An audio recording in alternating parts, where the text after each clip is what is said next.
Hello everyone and welcome to Vlinko's channel. In today's video, I will show you how to fix common issues where your mouse wheel scrolls too slowly or does not scroll properly. And now, let's get started.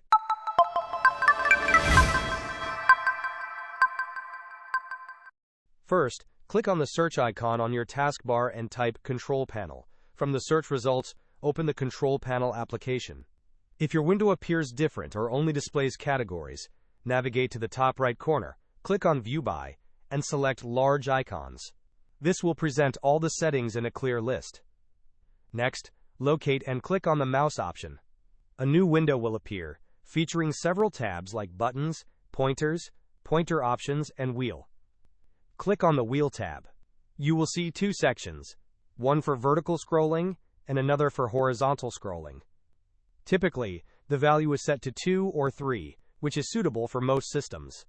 However, if your mouse scroll feels sluggish or unresponsive, try increasing the scroll value by 1 and test it to see if performance improves. Once you discover the setting that functions best for you, you can retain it. In this demonstration, the vertical scrolling has been set to 3 and the horizontal scrolling to 4. After making your adjustments, click on Apply and then OK. Finally, proceed to restart your computer. Your mouse wheel scrolling should now be functioning smoothly. Hope this was helpful. Don't forget to like and subscribe if you enjoyed. As always, thanks for watching, and I will see you in the next video.